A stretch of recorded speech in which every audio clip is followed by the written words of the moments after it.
Anna Glowinski on TRE in the afternoon.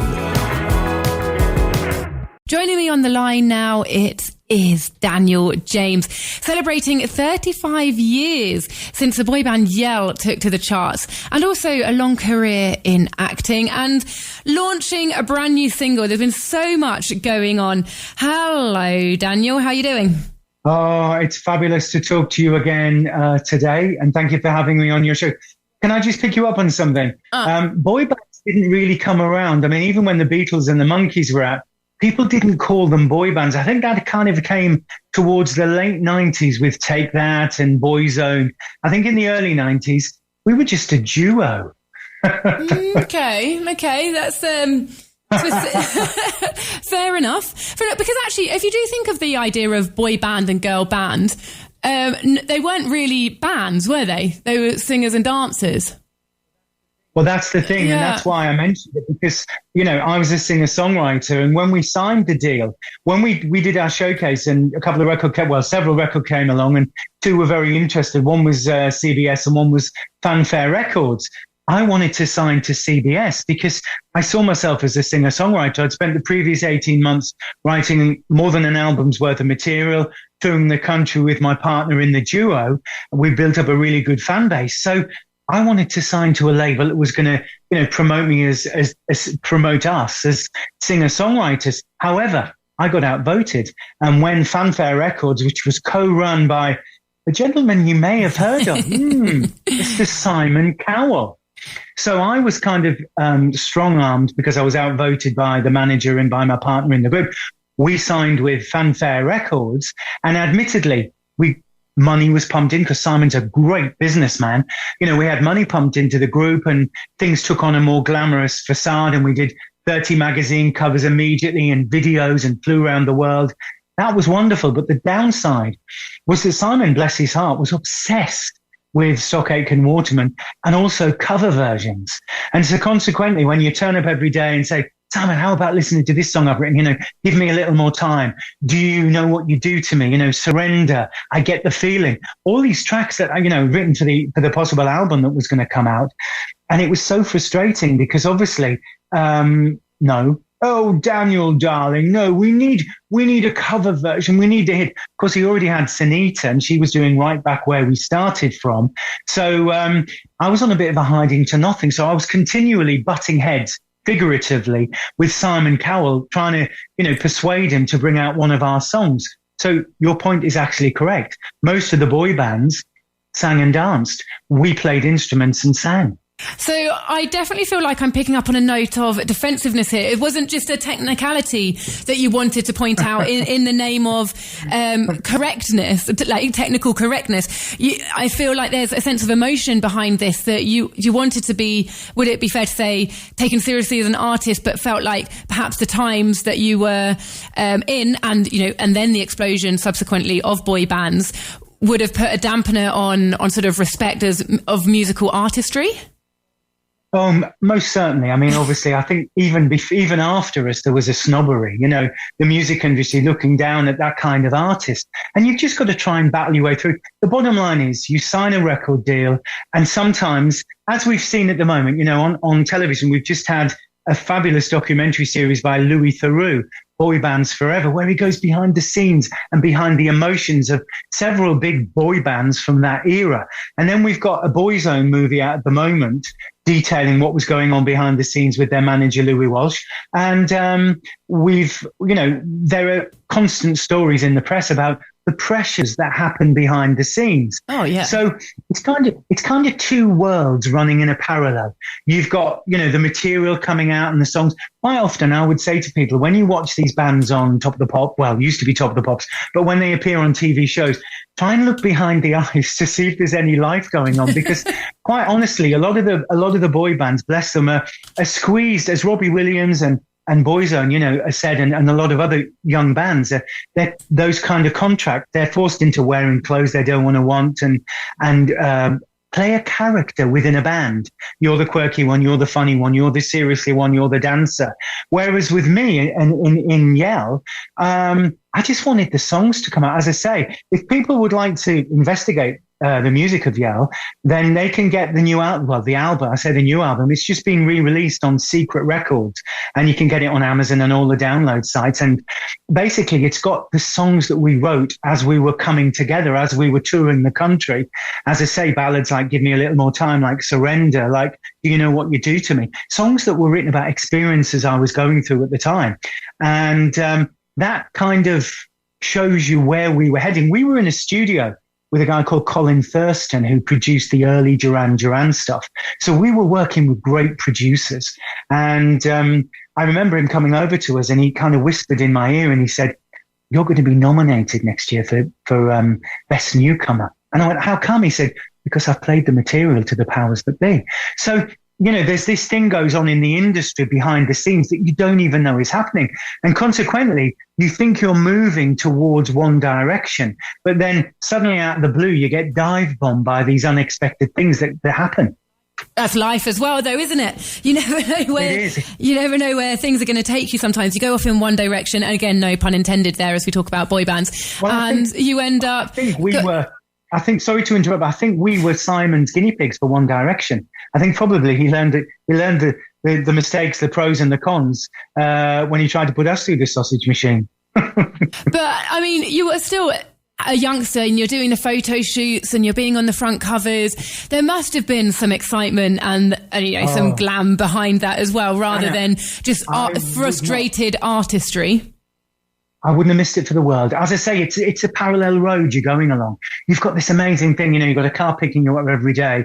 Sometimes we were in Belgium one morning, Holland in the afternoon, and Germany in the evening. You're flying around the world. You're doing what appear to be the most glamorous things, and they are. It's a shame sometimes when you land in these countries because you don't really have time to investigate them. I remember once we were in tour, and we were in Holland, and we had a gig in the evening. And I said to my mate in the band, I said, "Let's get out." And we got these two bikes, obviously in Holland, it's very flat.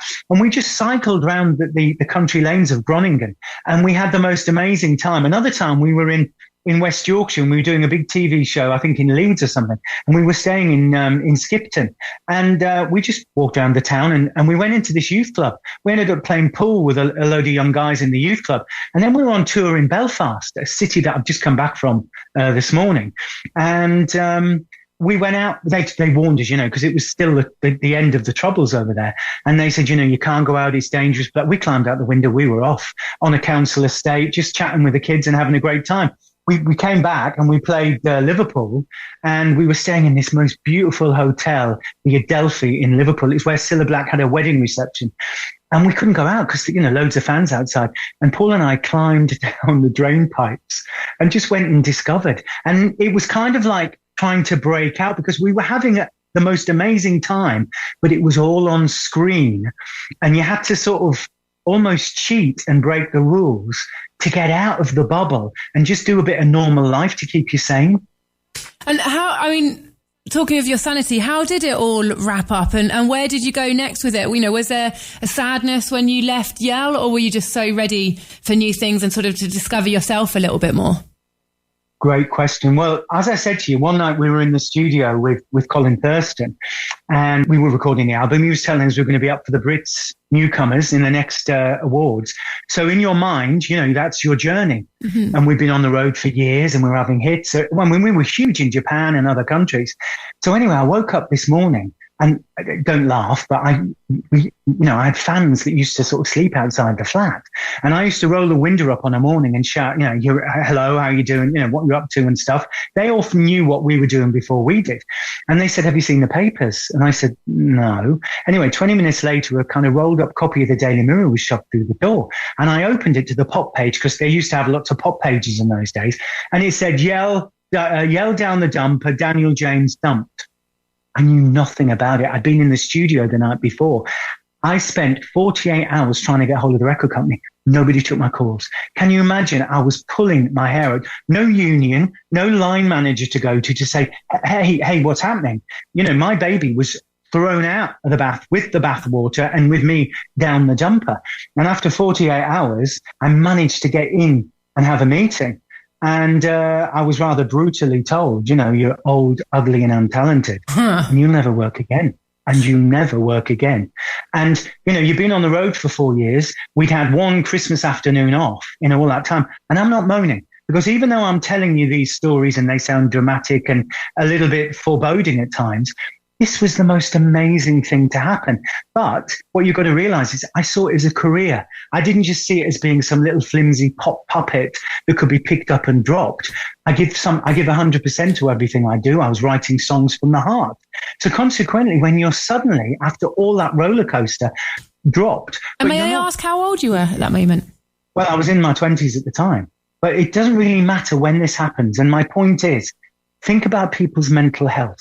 Whatever job you're in, whether you're a builder, a plumber, whether you're a milkman or a farmer or a driving instructor, if you put your heart and soul into something and the next day, just with a click of a finger, with no consultation, with no discussion, it's over, then what do? I was buying a house for me. I was buying a house for my parents.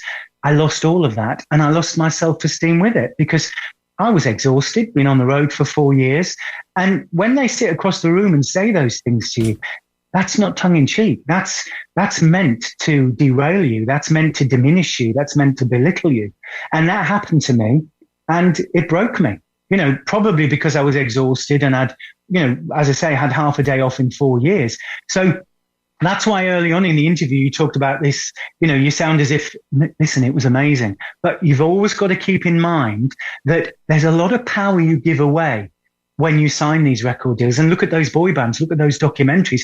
I watched some of those, and they were much worse off than us. I had a good solicitor, a good lawyer, who got me a good deal regarding percentages. And I made sure that we wrote the B-sides of our singles. And in those days, you earned as much from an A-side as a B-side. So that was great. But what you don't have quite often is much say in what single comes out. And when we were made to wait 6 months by a big production company to release the second single, imagine waiting 6 months. You've just come off Top of the Pops, you're touring the world, and you're sitting there thinking, well, where is it? Where is it? So, as I say, an amazing journey. It ended very, very, very badly for me. And I left the country. I moved to New York and kind of had to recover, really. Do you think there's anything that can be done now, or that should be being done now, to address this issue? Because as I understand it, I've not actually seen it yet, but Demi Moore's latest film, The Substance, is basically about that topic. And I actually come from a cycling background. So I've come from the world of sports. Again, another industry where you're at your peak when you're young. And then something can happen, an injury, a change of direction for a sponsorship or whatever. There are definitely sort of young people industries where the youth go into it all bright-eyed, bushy-tailed, thinking that everything's really exciting, without an exit plan for the end, or without being prepared for the sudden stops that can happen in industries like that. Do you see now, because you're still in that world very much so, do you see that things are changing, there's more support going into it, or are things exactly the same? It worries me a little bit, because we see what happened to the guy from One Direction, which was tragic. They had phenomenal success, which, way bigger than ours and way bigger than many bands. But you see people floundering. I think fame is the most extraordinary thing, and success. We live in such a media age where everyone is judged, often quite harshly, and there are not many safety things. There are not many safety things in place. You wonder where the record company were. You wonder where the support mechanisms were. I just think that the best thing that can happen is, when you're in these groups, you don't get much time to be with your family or the friends you grew up with. And quite often you lose that kind of security, that kind of cushion that you can bounce off, that can keep your feet on the ground. And it's not if you think about it, record companies, is it in their interest to spend money on that? Is it in their interest to be a comfort blanket? Or are they just a business and they just think, well, we've wrung out everything we can get out of those people now. Let's move on to the next. I genuinely don't know what the answer is, other than to say to the public, I know that it appears that these people are having the most amazing time. And they are, and I'm not taking that away. But when some of them fall from grace, just take a second, because they've not been, well, actually they probably have been getting up at 6 a.m, but they've been flying around the world. They've not been sitting on a canning peas or down the mine. But you know what? That fall from grace can be incredibly painful, and you can lose who you are. I lost who I was. I mean, I literally had a nervous breakdown. So I don't know what can be done, because, as I say, it's a two-edged sword. You can have the most thrilling lifetime and go home to nobody. But you still haven't turned your back on the industry. You know, it's still drawing you in. It sounds like you sort of picked yourself up, got yourself back in touch with who you are. But would it be fair to say that then you've managed to sort of cherry pick the best things out of the industry to keep you living sort of a fulfilling life, having a good career and what you enjoy, rather than just turning your back on it entirely? Seriously, another great question, because I left the business. I didn't sing for 30 years. 30 years, something you love. But it was knocked out of me. I didn't believe in myself. I only started again just in the middle of lockdown. And I started writing songs again because I was inspired, sadly, by seeing people in care homes not having anyone, not being able to see anyone or hug anyone. There's so many terribly sad stories. And I began writing a song. And I went in the studio and I didn't believe I could sing. I mean, the guy standing at the other side of the console, when he pressed the tape, I couldn't sing for about 10 minutes. I was a wreck. But eventually I got it done, and I started writing songs. I started releasing records, but I was writing them. I was co-producing them and arranging them and stuff. Suddenly there's the Heritage Chart, which is a huge lifebelt for 70s, 80s and 90s artists, because you've got your Kim Wildes, your Boy George, your Nick Hayward, your Rick Astley, even Coldplay. They're all considered heritage now. And some of the big stations don't play them. So Mike Reed put the Heritage Chart together, and they're in up to 96 countries around the world. And every week they vote on songs in the Heritage Chart. And I'm currently in the top 10. I'm number 6 this week. And I think I've got some very big artists in the top 5 of me. So I wonder if I can creep up into the top 5. Well, thank you. People can vote, www.heritagechart.co.uk. And they can also go to my website, www.thedanieljames.com. And on my website, there's kind of like a history of what's been going on. There's the last 6 singles, there's videos, there's lots of information on there to get to know me. And there's links to, by the way, people don't make money from releasing records anymore. You get like a penny per record from Spotify.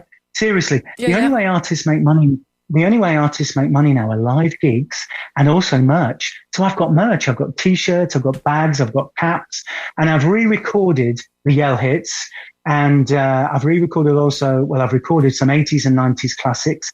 And I've put an act together, and I'm going out on the road. I've got a gig in Clitheroe on May the 4th at the football ground, Clitheroe Live. If anybody up in Lancashire, in the northwest of England, or any relatives there, come along. It's going to be a great party. I'm on at 7:30 at night. And I'm hoping to get out on the road, do the Rewind gigs and all those kind of gigs, because there's a fantastic market. People loved the music of that era, and they're bringing their kids along. I was at Butlins the other week, and this family came along, and they were huge fans of Yell. And the daughter was there. They introduced me to their daughter, and she said, "I love your music." And I said, "You can't have been born then." She went, "Listen, when I was a kid, my mum and dad would put your music on a Saturday night and dance around the front room to it while I was in bed." So I got my phone out and I played her Promises. And her face, she just looked at me and she went, "Wow, that could be on a Sabrina Carpenter album. It's so modern." And I love being a heritage artist, but I'm reaching out to new audiences, and because you want to be relevant, you want to be current as well as heritage, So I'm very lucky to be back. I'm very grateful to be back because, as you quite rightly noticed, I've had a bit of a journey, and it hasn't put me off. It did, but I recovered. And my message to anyone listening is, if you're going through a hard time, whatever walk of life you're in, try and reach out and get some help. I'm very big on mental health charities at the moment, having been through the ringer myself. And there's a thing called Andy's Man Club. It's all over the UK. I think it's getting out into Europe as well. And you can have a cup of tea with them, because male suicide is huge. Yeah. You've got Mind, you've got the Samaritans. Quite often it's difficult to talk to your family sometimes. You can talk to a stranger, offload, get it off your chest.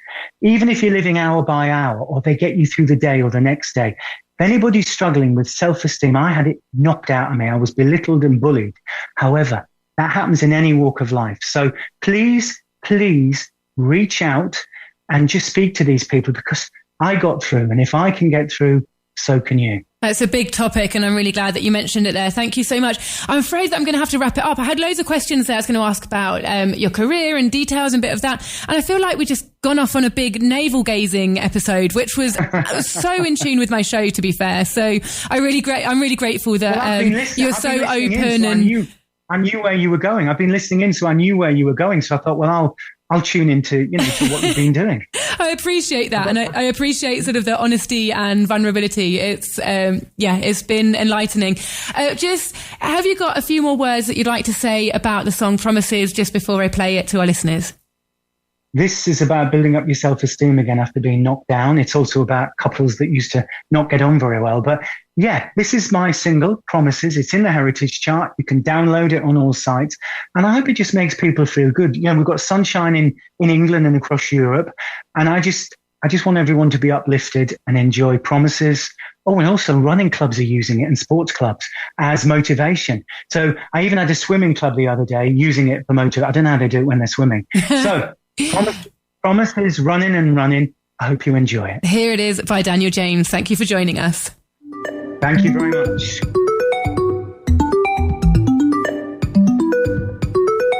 Secrets that you keep, secrets that you keep.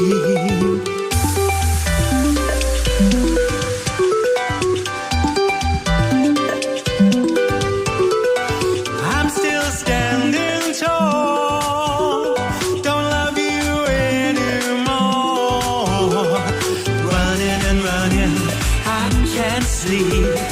Running and running, feel so weak. Running and running at my door.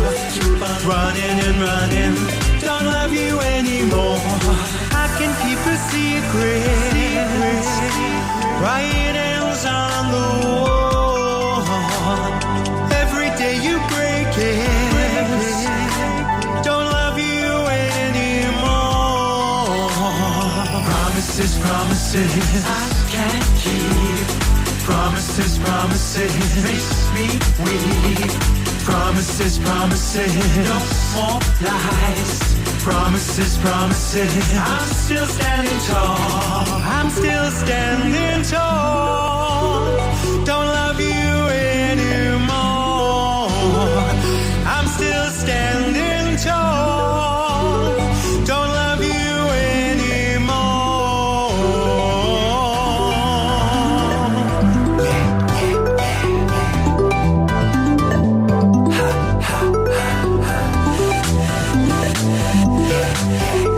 I'm still standing tall. Running and running, I can't sleep. Running and running, feel so weak. You keep me running and running. Play hide and seek. Keep running and running. Don't love you anymore. I can keep a secret. Writings on the wall. Every day you break it. Don't love you anymore. You keep on still standing tall. Don't love you anymore. From my door. You keep on running and running. My door. Don't love you anymore. I'm still standing tall. You keep on running and running. No more. Running and running from my door. You keep on running and running at my door. Promises, promises, I'm still standing tall. Promises, promises. Promises, promises. Promises, promises. I'm still standing tall.